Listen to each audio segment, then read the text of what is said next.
ఇప్పుడు ప్రస్తుతం అమితాబ్ బచ్చన్ ఓస్ట్ లెక్క చేస్తున్న కౌను బరేగా కరోడ్పతి సీజను 16 నడుస్తున్న సంగతి తెలిసిందే. మళ్ళీ ఈ కార్యక్రమంలో అమితాబ్ బచ్చన్ ఆయన కుటుంబానికి సంబంధించి ఎన్నో ఆసక్తికరమైన వ్యక్తిగత విషయాల్ని పంచుకుంటున్నాడంట. ఇక ఈ కార్యక్రమంలో ఆయన మరింత రక్తి గట్టించేందుకు చాలా ఆసక్తికరమైన వ్యాఖ్యలతోని మస్తుగా పంచుకుంటున్నాడంట. తాజాగా మరో ఆసక్తికరమైన విషయం ఆయన పంచుకున్నాడంట.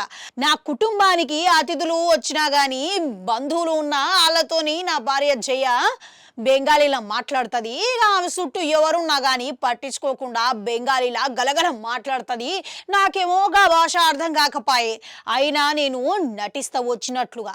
ఇక ఇప్పటికీ నాకు బెంగాలీ మాట్లాడడం రాదు, ఇక ఏదో కాస్త అర్థమవుతుంది అంతే అన్నట్టుగా చెప్పుకొచ్చిండంట.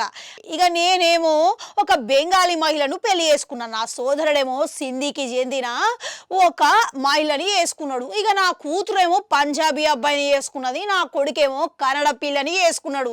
ఇక అట్లా మన కుటుంబంలో అన్ని భాషల అన్ని ప్రాంతాల గల వాళ్ళు ఉండాలి అని మా నాయన చెప్పేటోడు. ఇక అందుకు తగ్గట్లే అందరూ ఉన్నారు అని అన్నాడు. ఇక మొత్తానికి అమితాబ్ బచ్చన్ తండ్రి కోరిక మన వాళ్ళు కొడుకులు కోడళ్ళ రూపంలో తీరిపోయిందన్నమాట. ఇక మళ్ళీ ఇదే కార్యక్రమంలో రితిక్ రోషన్ గురించి గిట్లా ప్రశంసలు కురిపించిండంట. రితిక్ రోషన్ మొదటి సినిమా విడుదలైనప్పుడు స్నేహితులతో కలిసి ఆయన చూసిండంట. మళ్ళీ ఆ సినిమాలో ఆయన వేసిన స్టెప్పులు చూసి కాపీ కొట్టిండంట. ఇక ఇప్పటికీ మన అమితాబ్ బచ్చన్ 80 ఏళ్ళ వయసులో గిట్లా ఇండియానే ఒక ఊపేస్తున్నాడు. ఇటీవలనే కల్కి సినిమాలా స్టంటు వేసి అందరినీ ఆశ్చర్యపరిచిండు. ఇక పేరుకు ప్రభాస్ హీరో అయినా కానీ అమితాబ్ బచ్చనే అసలైన హీరో లెక్క కనబడ్డాడు.